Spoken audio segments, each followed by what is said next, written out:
हंसना मना है उस्ताद शगीद से। जिस आदमी को सुनाई ना दे इसको इंग्लिश में क्या कहेंगे? सरदार शगीद। जो मर्जी कह दो उसको कौन सा सुनाई देना है? पता नहीं लोग सुबह सुबह इतनी हरिद्वार मोड में कैसे गुड मॉर्निंग कहते हैं। मुझे तो आधे घंटे तक ये याद ही नहीं आता कि मैं कौन हूँ और मैं कहाँ हूँ। डॉक्टर असगर कहते हैं, पुत्र अगर किसी का हलाक देखना हो तो इसका मोबाइल चार्जिंग से हटाकर अपना लगा लो।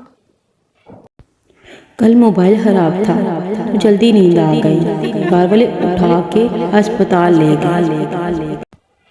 पठान इंटरव्यू के लिए गया महंगे पठान से।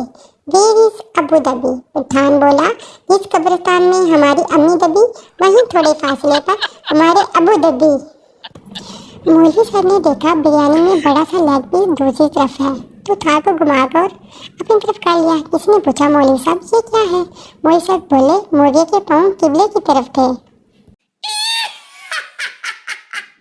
जब अबू कहते हैं बैठो जरूरी बात करनी है, कसम से वो गुनाह भी याद आ जाते हैं जो कभी किए ही नहीं होते हैं।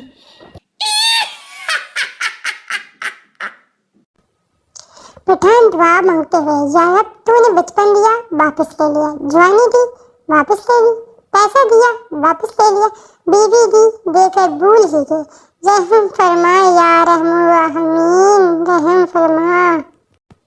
मुझे हाल ही घर में दाखिल होते हुए सलाम करने की आदत है और ये डर भी रहता है कि कोई वालेकुम सलाम ना कह दे। नफ्सों में इतना जहर कहाँ से लाते हो? लगता है सांप फ्राई करके खाते हो। मेरे महबूब के चेहरे पर दाने निकल आए। पहले वो चांद था अब सितारे भी निकल आए। सुना है आपकी मुस्कुराहट बेहद कोई मरता है, जरा सा टाइम निकाल कर आना यार, चूहा मरवाना है। बीवी शोहर से रात को बगैर मेकअप के अपने बाल खोल के पूछती है, जानू मैं कैसी लग रही हूँ? शोहर जवाब देता है, कसम से बेगम अगर आयतल कुर्सी याद ना होती ना मुझे आज तो मैंने आज मर ही जाना था।